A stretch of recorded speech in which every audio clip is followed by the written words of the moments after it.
Baik, kita akan belajar tentang tema 4, subtema 1, pembelajaran 4, muatan PPKN, IPS, dan Bahasa Indonesia.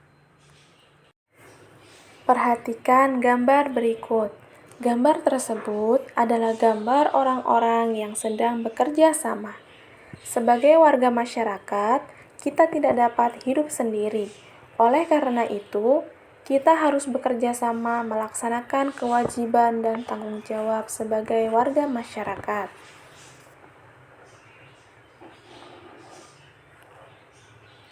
Dalam kehidupan sehari-hari, setiap orang memiliki hak, kewajiban, dan tanggung jawabnya masing-masing. Untuk memperoleh hak, kita harus mengerjakan kewajiban dan tanggung jawab. Nah, contoh tanggung jawab sebagai warga masyarakat, yaitu yang pertama, gotong royong membersihkan lingkungan.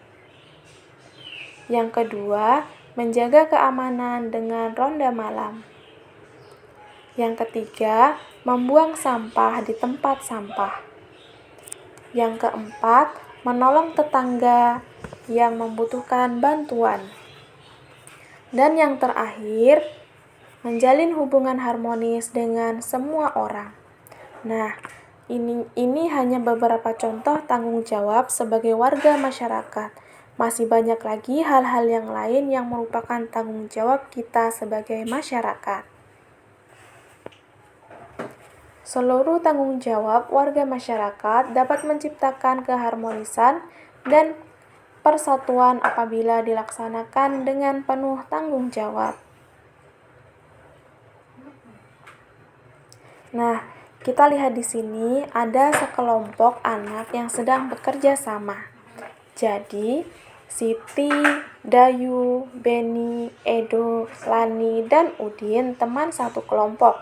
Mereka sedang mengerjakan tugas kelompok membuat pantun. Mereka bekerja sama dengan baik. Tidak ada satu anggota pun yang tidak melaksanakan tanggung jawabnya. Inilah hasil pantun yang dibuat oleh mereka. Yang pertama, burung camar di tepi pantai. Pantai indah banyak ombaknya. Jadilah kamu anak yang pandai, sudah pasti banyak temannya. Yang kedua, indah nian burung kakak tua, terbang tinggi tanpa ragu. Telah lama tak bersua, hati sedih karena rindu. Yang ketiga, tingkap papan kayu persegi, sampan sekat di pulau angsa, indah tampan karena budi, tinggi derajat karena bahasa. Nah, pantun yang pertama yaitu pantun anak-anak. Yang kedua yaitu pantun muda. Dan yang terakhir yaitu pantun tua.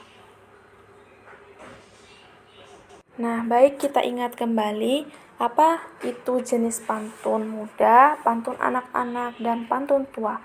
Penggolongan pantun sesuai siklus kehidupan. Yang pertama yaitu pantun anak-anak. Pantun anak-anak yang berisi tentang kehidupan di masa anak-anak. Biasanya juga berisi nasihat agar seorang anak menjadi manusia yang berbudi pekerti luhur. Yang kedua, pantun muda. Pantun muda yang biasanya berisi kehidupan masa muda. Biasanya berkaitan tentang perjuangan, meraih cita-cita, atau perasaan kasih sayang. Dan yang terakhir, pantun tua. Pantun tua yang biasanya berisi tentang nasihat dari orang tua kepada anak-anaknya. Nasihat ini mengenai kehidupan, budaya, pendidikan, atau agama. Nah, kita lihat di pantun yang sebelumnya. Yang pertama yaitu pantun anak-anak. Pantun anak-anak ini berisi tentang nasihat agar seorang anak menjadi manusia yang berbudi pekerti luhur. Nah, di sini bisa dilihat dari baris ketiga dan keempat. Jadilah kamu anak yang pandai, sudah pasti banyak temannya. Di sini maknanya bahwa jika kita menjadi pandai, maka akan memiliki banyak teman.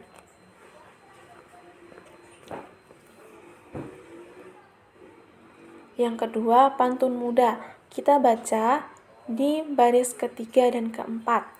Telah lama tidak bersua, hati sedih karena rindu. Isi pantun ini yaitu tentang perasaan. Ini juga tentang kehidupan di masa muda. Jadi kita bisa memasukkan pantun ini ke dalam pantun muda. Yang ketiga yaitu pantun tua. Pantun tua ini isinya tentang pesan orang tua untuk anak-anaknya mengenai kehidupan. Nah, ada seorang anak membaca pantun. Merah muda baju si bibi, di tangannya ada bayam seikat. Masalah warga datang bertubi, berkumpullah untuk mufakat. Nah, manusia selalu berinteraksi dengan orang lain. Setiap anggota masyarakat menjalin interaksi untuk mencapai tujuan bersama. Interaksi yang baik akan menciptakan masyarakat yang rukun dan dapat mempererat persatuan bangsa. Nah, contoh interaksi yang dapat mempererat persatuan bangsa diantaranya yaitu yang pertama, membiasakan musyawarah mufakat dalam mengambil keputusan bersama. Yang kedua, membiasakan tolong-menolong antar warga masyarakat. Yang ketiga, ikut serta dalam kegiatan kerja bakti atau gotong royong dalam masyarakat. Berikutnya, menjaga interaksi yang baik antar warga masyarakat. Berikutnya, membiasakan interaksi yang mengarah ke persatuan. Dan yang terakhir, menghindari interaksi yang mengarah ke perpecahan.